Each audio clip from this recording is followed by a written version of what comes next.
আমার যমজ দুই মেয়ে যখন তারা 7 বছর বয়স, আমি তাদের সঙ্গে ঘুমাতে যাবার আগে প্রতি রাতেই মোটামুটি গল্প করতাম।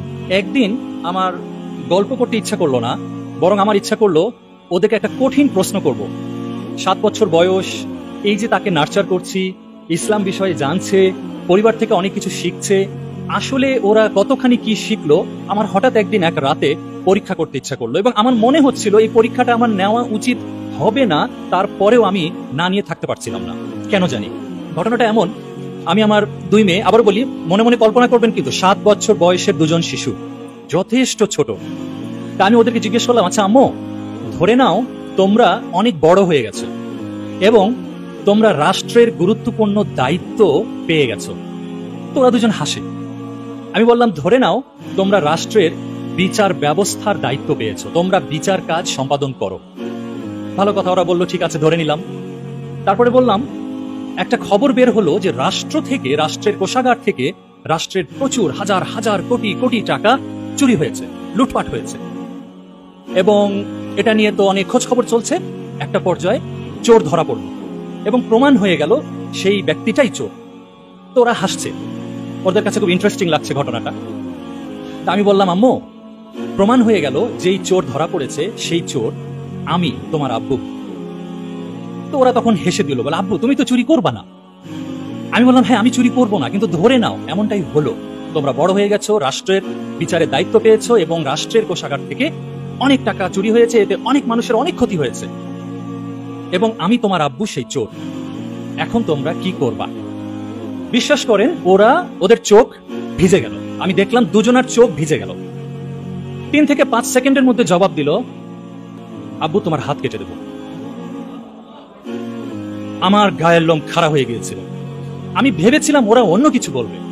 3 থেকে 5 সেকেন্ডের মধ্যে ওদের চোখ দিয়ে পানি পড়ছে আর বলছে, আব্বু তোমার হাত কেটে দেব। আমি খুশিতে আলহামদুলিল্লাহ বললাম, এবং আমি বলেই ফেলছিলাম যে আম্মু, আমি বিশ্বাস করতে পারছিলাম না যে তোমরা এত দ্রুত এই জবাবটা দেবে। একটু পরে একটা টুইস্ট ঘটল এবং এখানে শিশু সুলভ একটা আচরণ প্রকাশ পেল। এবং এভাবে আমিও কোনোদিন চিন্তা করি নাই। আমরাও কিশোর বয়স থেকে শুনেছি চোরের হাত কাটা, চোরের হাত কাটা, এটা শুনে এসেছি, কিন্তু কোনোদিন এটা নিয়ে আরো এক স্টেজে চিন্তা করা যায় কোনোদিন করি নাই। আসলে এটারও কারণ হলো আমাদের গার্ডিয়ানরা আমাদেরকে না চিন্তাশীল করে গড়ে তোলে না। এই পয়েন্টটা আমার থাকবে আজকের আলোচনা, যে শিশুদেরকে চিন্তাশীল করে গড়ে তুলতে হবে। তা আমাকে বলছে, আব্বু চোরের হাত কাটার পরে কি তার চিকিৎসা দেওয়া যায়? খুবই ইন্টারেস্টিং। এবং আমিও নতুন করে চিন্তা করলাম, তাই তো আমরা ছোটবেলা থেকে শুনে এসেছি চোরের হাত কাটতে হবে, কিন্তু তারপরে কি করতে হবে? হাতটা কি ডাস্টবিনে ফেলে দিতে হবে? হাতটা কি তারপরে অন্য কিছু করতে হবে, নাকি কি করতে হবে সেই চোরকে? বলছে চোরের হাত কাটার পর কি তার চিকিৎসা করা যায়? তা আমি বললাম, আম্মু ইসলামিক বিধান কি, এটা নিয়ে আমি চিন্তাই করি নাই, কিন্তু আমার যতটুকু জ্ঞান আছে, হ্যাঁ মনে হচ্ছে তার শাস্তিটা দেওয়ার পর এবার একজন নাগরিক হিসেবে তার চিকিৎসা দেওয়া যেতে পারে।